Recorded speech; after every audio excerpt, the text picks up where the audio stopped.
Miarabantsika rehetra amin'ny anaran'ny tompo. Rehefa nibebaka ve dia mbola mila mifonany amin'ilay olona nanaovanao tsy nety. Izay fanontaniana izay no ezahantsika valiana amin'ity vidéo manaraka ity. Raha misy zaza nandainga tamin'ny ray aman-dreny dia nifonany bebaka tamin'Andriamanitra izy, dia mbola mila tsy maintsy mitantara amin'ilay ray aman-dreny ilay lainga ve izy sa ilay fifonana dia samy vita. Nefa ilay ray aman-dreny tsy nahafantatra ilay zavatra nitranga akory. Izay ilay fanontaniana mifanandrify amin'ilay izy. Ny zavatra tsara fantatsika aloha ravana dia izao ny famelan-keloka izay omen'Andriamanitra antsika dia tsy misy fepetra. Na mamela heloka anao ilay olona na tsy mamela heloka anao dia rehefa mibebaka ianao dia mahazo famelan-keloka avy amin'Andriamanitra ianao na inona fahotana vitanao. Jaonina voalohany toko voalohany 5:7. Raha miaiky ny fahotantsika isika dia mahatoky sy marina izy ka manadio antsika ho afaka amin'ny tsy fahamarinana rehetra. Izany hoe amin'Andriamanitra zany dia manome anao famelan-keloka izy rehefa mibebaka ianao na inona fahotana vitanao. Tsy misy resaka zany hoe miconfesse tary ianao na tsy miconfesse tary. Izao anefa misy ilay tenin'Andriamanitra ozy izy mpianatra nanontany an'i Jesosy hoe impiry ny rahalahy ny tokony havelako heloka raha mifona amiko izy. Dia aveo koa Jesosy koa niteny tamin'ny mpianatra hoe raha anao fanatitra ianareo ka misy olona mbola manana alahelo aminareo dia mandehana aloha makany aminy, mihavana aminy. Dia izay mihitsy ny dikany. Ilay fifonanao amin'ilay olona, ny tanjonao amin'iny dia ny sin'ny fihavanana, hampihavana anareo. Izany hoe zany raha ohatra ka nisy olona nataoko tamina olona anankiray dia ny mahatonga ana mifona aminy dia mba hahafahana mamitrana ny fihavananay. Izay ny tanjona ary izay no antony.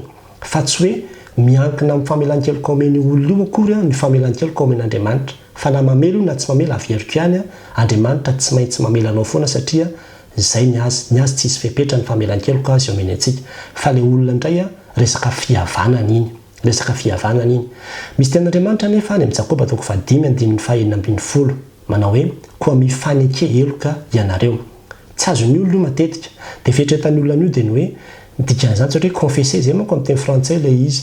Dia hoe ohatran'ny hoe tsy maintsy miconfesse mihitsy ianao zany amin'ilay olona izay nanaovanao tsy nety sy ny ohatran'izany. Tsy zany ny dikan'io fa jerevy tsara ny tohan'ny fahazatapahany io fotsiny ilay texte. Ozy izy manao hoe ary mifampivavà mba ho sitrana ianareo.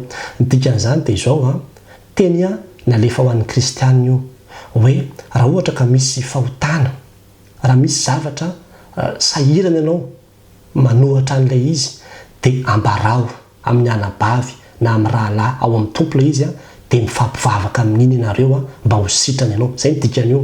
Fa tsy miteny mihitsy io manao hoe raha nisy fahotana nataona tamin'ny olona anankiray dia tsy maintsy tantarainao amin'ilay olona ilay fahotana. Tsy izay ny dikan'io. Fa tena hoe misy zavatra tsy nety nataonao dia hoentina mbavaka mba hahafahana manasitrana anao amin'ny zavatra tsy nety iny. Rehefa mibebaka ianao ry havana dia tena voavela ny fahotanao ary mazava tsara ny Romanina 9:1 manao hoe tsy misy intsony fanamelohana. Ny devolo zany mety mbola manameloka anao foana manao hoe ianao anie izao, ianao nandainga tamin'ireo. Fa rehefa voavela ny heloka ka niraisinao tsara ilay famelan-keloka izay nomeny Jesosy anao teo ambony hazo fijaliana, ny rahan'i Kristy dia manadio anao ho afaka amin'ny zavatra rehetrarehetra.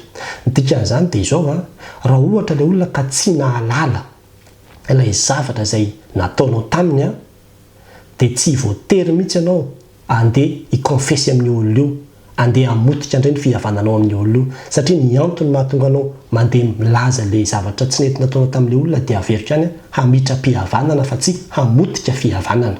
Ilaina fahendrena be izany zavatra resahako izany.